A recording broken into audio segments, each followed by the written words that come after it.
500 दिरहममा हजुरहरूले चाहिँ आफ्नो लाइफलाई चेन्ज गर्न सक्नुहुन्छ हो। यसको लागि चाहिँ हजुरले चाहिँ यो भिडियो पुरै हेर्नु होला। हाम्रो भाइको नाम चाहिँ के अरे भाइ? हाम्रो नाम सरोज केसी। सरोज केसी भाइ चाहिँ प्युठानदेखिबाट चाहिँ दुबई आएर काम गरिरहेको छ।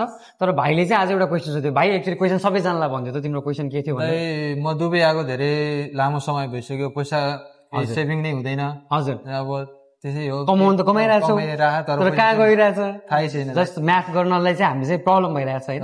अनि मैले चाहिँ यो प्रब्लम चाहिँ मैले धेरैजनाको देखेँ कि भाइले आज इजी मोबाइल बजारबाट फोन पनि किन्यो, हाम्रो भाइ पनि छ होइन, साथीहरू सबैजना सँगै आउनु भएको छ। र अनि भाइहरूसँग गफ गर्दै जाँदाखेरि चाहिँ एउटा कस्तो नरमाइलो पनि लाग्यो।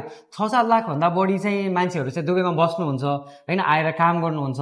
तर काम गर्दै जाँदाखेरि चाहिँ के भइरहेछ भने म्याक्सिमम मान्छेहरूले चाहिँ पैसा आफ्नो लागि सेभिङ गर्न बिर्सेर चाहिँ खर्च गरिरहनु भएको हुन्छ होइन। रेन्टहरू तिर्नुहुन्छ, त्यही अनुसारले घरमा नेपालमा पनि पैसा पठाइदिनुहुन्छ। अनि नेपालमा पनि अनावश्यक रूपमा फ्यामिलीले पैसा खर्च गरिदिने कारणले गर्दाखेरि चाहिँ अनि भोलिपछि नेपाल जाने बेलामा पनि आफूसँग पैसा नहुने, यो प्रब्लमहरू सबैलाई हुन्छ। त्यसको लागि चाहिँ हामीले के गर्न मिल्छ भनेर भाइले मैले अहिले सल्लाह गर्दाखेरि चाहिँ यदि मन्थली चाहिँ हामीले जस्ट यसरी 500 दिरहम मात्र जोगायौँ भने पनि होइन, ओभर द इयर चाहिँ हामीले कति जोगाउँदो रहेछौँ भनेर हामीले क्यालकुलेसन गर्दाखेरि चाहिँ होइन वर्षमा हामीले 6000 दिरहम जोगाउने रहेछौँ। र यदि त्यो हामीले चाहिँ एभ्री मन्थ चाहिँ हामीले चाहिँ 500 दिरहम चाहिँ लगेर चाहिँ 4.5% नै इन्ट्रेस्ट रेटको आधारमा पनि एफएबी ब्याङ्कमा अथवा इमिरेट्स इस्लामिकमा अथवा कुनै पनि दुबईको ब्याङ्कमा हामीले डिपोजिट गर्छौँ भने चाहिँ त्यो कम्पाउन्ड इन्ट्रेस्ट हुँदै जाँदाखेरि चाहिँ हामीले चाहिँ ल यदि इनकेस हामीले चाहिँ 5 वर्ष दुबईमा बस्यौँ भने चाहिँ हामीले चाहिँ त्यो कम्पाउन्ड इन्ट्रेस्ट हुँदै जाँदाखेरि चाहिँ अलमोस्ट 36-37,000 दिरहम चाहिँ हुन जान्छ।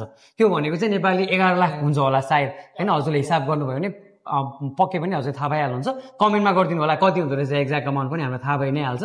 अनि त्यसरी सेभिङ गर्दाखेरि चाहिँ 11-12 लाख पैसा हुँदाखेरि चाहिँ घर जाँदाखेरि पनि आफूले चाहिँ ल म केही व्यवसाय सुरु गर्छु, सानोतिनो नै काम, घराइसी एउटा कुनै सानोतिनो लाइक घरेलु उद्योग बनाएर काम गर्छु होइन। कसैले गुन्द्रुक बनाउँछ, मैले पनि कुनै बेलामा गुन्द्रुक बनाएर काम सुरु गरेको थिएँ होइन।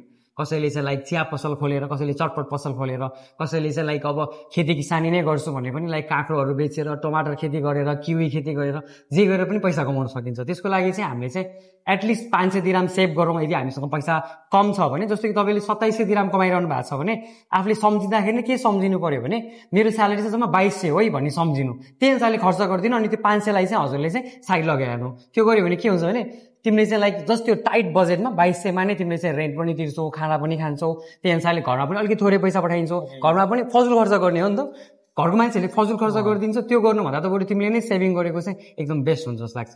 के लाग्छ? हाम्रो आइडिया ठिक छ जस्तो लाग्छ तिमीलाई? एकदम ठिक छ। त्यो गरेर हेर्ने हो त, हामी गरेर हेरौँ र त्यही अनुसारले चाहिँ स्किलहरू पनि सिकेर चाहिँ दुबई आउनु होला होइन। हजुरहरूलाई चाहिँ लाइक अरूहरू पनि इजी टिप्सहरू चाहिन्छ भने चाहिँ हाम्रो भिडियोहरू हेर्दै गर्नु होला। र हाम्रो चाहिँ पोडकास्टहरू पनि बिस्तारै इजी कफी टक सो भनेर चाहिँ हाम्रो आउँदैछ।